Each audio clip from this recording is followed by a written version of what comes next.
ಎಲ್ಲ ನನ್ನ ಆತ್ಮೀಯ ಸ್ನೇಹಿತರಿಗೆ ನನ್ನದೊಂದು ನಮಸ್ಕಾರಗಳನ್ನು ತಿಳಿಸುತ್ತಾ, ಇಂದು ನಾನು ನಿಮ್ಮ ಜೊತೆಗೆ ಹೊಸದೊಂದು ವಿಡಿಯೋವನ್ನು ತೆಗೆದುಕೊಂಡು ಬಂದಿದ್ದೇನೆ. ಆ ವಿಡಿಯೋ ನಮ್ಮ ನಾಡಿನ ಶ್ರೀಮಂತ ಸಂಸ್ಕೃತಿಯ ಪರಂಪರೆಯೊಂದಿಗೆ ತಿಳಿಸಲು ನಾನು ನಿಮ್ಮೊಂದಿಗೆ ಬಂದಿದ್ದೇನೆ.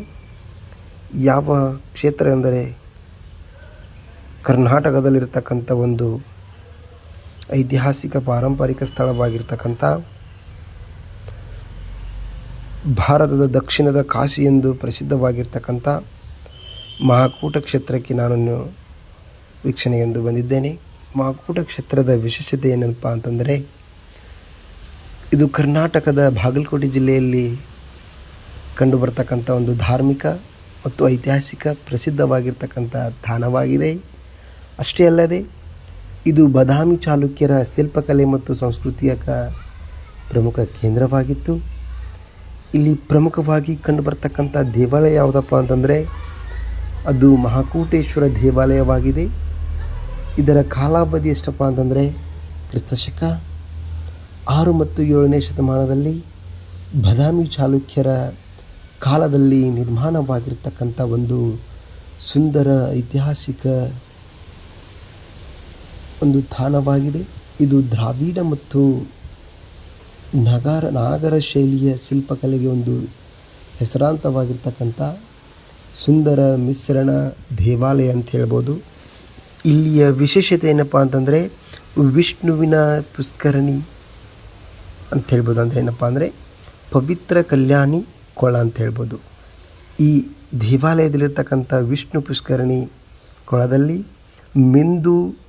ನೆಂದು ಶಿವಲಿಂಗದ ದರ್ಶನವನ್ನು ಪಡೆದು ಅಲ್ಲಿರ್ತಕ್ಕಂಥ ಪಂಚಮುಖಿಯ ದೇವರ ದರ್ಶನವನ್ನು ಪಡೆದು ನಮ್ಮ ಜೀವನವನ್ನು ಪಾವನಗೊಳಿಸ್ಕೋಬೇಕಂತಂದ ತಿಳಿಸ್ತೀನಿ. ಅಷ್ಟೇ ಅಲ್ಲದೆ ಈ ಜಲದಲ್ಲಿ ಹರಿತಿರ್ತಕ್ಕಂಥ ನೀರು ವರ್ಷದ 12 ತಿಂಗಳು ಪವಿತ್ರವಾಗಿರ್ತಕ್ಕಂಥ ಜಲವನ್ನು ನೀಡುತ್ತದೆ.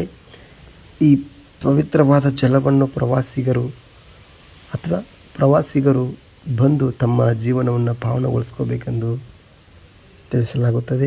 ಅಷ್ಟೇ ಅಲ್ಲದೆ ಇಲ್ಲಿ ಪ್ರಮುಖವಾಗಿ ಇನ್ನೊಂದು ವಿಷಯ ಏನಪ್ಪ ಅಂತಂದ್ರೆ, ಈ ಧಾರ್ಮಿಕ ಪೌರಾಣಿಕ ಹಿನ್ನೆಲೆಯಲ್ಲಿ ನೋಡುವುದಾದರೆ ಮಹಾಭಾರತದ ಕಥೆಗಳ ಪ್ರಕಾರ ಇಲ್ಲಿ ಅಗಸ್ತ್ಯ ಮುನಿಗಳು ವಾತಾವಿ ಮತ್ತು ಇಲ್ಲಿಲ್ಲ ಎಂಬ ರಕ್ಕಸರನ್ನು ಸಂಹಾರ ಮಾಡಿದ ಸ್ಥಳ ಇದಾಗಿದೆ ಎಂದು ತಿಳಿಸುತ್ತಾರೆ. ಅಷ್ಟೇ ಅಲ್ಲದೆ ಇದು ಐತಿಹಾಸಿಕ ಶಾಸನಗಳ ಪ್ರಕಾರ ನೋಡುವುದಾದರೆ ಮಹಾಕೂಟ ಸ್ತಂಭ ಶಾಸನ ಇಲ್ಲಿ ದೊರೆತಿರುತ್ತದೆ. ಇಲ್ಲಿರ್ತಕ್ಕಂಥ ಸಂಸ್ಕೃತ ಇತಿಹಾಸ ಸುಂದರವಾಗಿರ್ತಕ್ಕಂಥ ಕೆತ್ತನೆ ತಾಣಗಳಿಗೆ ಹೆಸರುವಾಸಿಯಾಗಿದೆ. ಆ ಶಾಸನದಲ್ಲಿರ್ತಕ್ಕಂಥ ದಾನದತ್ತಿಗಳು ಮತ್ತು ದಿಗ್ವಿಜಯಗಳ ಕುರಿತು ಹೇಳುತ್ತದೆ. ಅಂದರೆ ಏನಪ್ಪ ಅಂದರೆ ಕಲ್ಯಾಣ ಚಾಲುಕ್ಯರಲ್ಲ, ಬಾದಾಮಿ ಚಾಲುಕ್ಯರ ಇತಿಹಾಸದ ದಿಗ್ವಿಜಯಗಳ ಪ್ರಮುಖ ಮಾಹಿತಿಯನ್ನು ತಿಳಿಸ್ತಕ್ಕಂಥ ಶಾಸನವಾಗಿದೆ ಅಂತ ಹೇಳ್ಬೋದು. ಅಷ್ಟೇ ಅಲ್ಲದೆ ಇದು ಐಹೊಳೆ ಪಟ್ಟದಕಲ್ಲಿನ ಕಾಲದ ಸುಮಾರಿನ ಸ್ಮಾರಕ ಅಂತ ಹೇಳಬಹುದು. ಸ್ಮಾರಕ ಅನ್ನೋದಕ್ಕಿಂತ ಐತಿಹಾಸಿಕ ಸ್ಥಳ ಮಹಾಕೂಟೇಶ್ವರ ದೇವಾಲಯ ಅಂತ ಹೇಳ್ಬೋದು. ಈ ದೇವಾಲಯವು ಬಾದಾಮಿ ಚಾಲುಕ್ಯರ ಅರಸನಾಗಿರ್ತಕ್ಕಂಥ ಯಾರಪ್ಪ ಅಂತಂದರೆ ಮಂಗಳೇಶನ ಕಾಲದಲ್ಲಿ ಕಂಡುಬರ್ತಕ್ಕಂಥ ಸುಂದರ ಕೆತ್ತನೆಯ ಕಲಾಕೃತಿಗಳಂತ ಹೇಳ್ಬೋದು. ಇವರು ಶಿವನನ್ನ ಆರಾಧಕರಂಥೇಳಿ ಸ್ಪಷ್ಟವಾಗಿ ತಿಳಿದು ಬರ್ತದೆ. ಯಾಕಪ್ಪ ಅಂತಂದರೆ ಪ್ರತಿಯೊಂದು ದೇವಾಲಯದಲ್ಲಿ, ಪ್ರತಿಯೊಂದು ಗರ್ಭಗುಡಿಯಲ್ಲಿ ಶಿವನಿಗೆ ಅತ್ಯುನ್ನತ ಸ್ಥಾನವನ್ನು ನೀಡಿದ್ದಾರೆ. ಅಷ್ಟೇ ಅಲ್ಲದೆ ಪ್ರತಿಯೊಂದು ದೇಗುಲದ ಎದುರುಡಿಗೆ ನಂದಿಯ ವಿಗ್ರಹಗಳನ್ನು ಕಾಣಬಹುದು. ಪ್ರತಿಯೊಂದು ದೇವಾಲಯದ ಗರ್ಭಗುಡಿಯಲ್ಲಿ ಲಿಂಗವನ್ನು ಸ್ಥಾಪಿಸಿ ಆ ಲಿಂಗುವಿಗೆ ಆತ್ಮವನ್ನು ನೀಡಿರಬಹುದು ಎಂದು ನಮ್ಮ ಅಭಿಪ್ರಾಯವಿದೆ.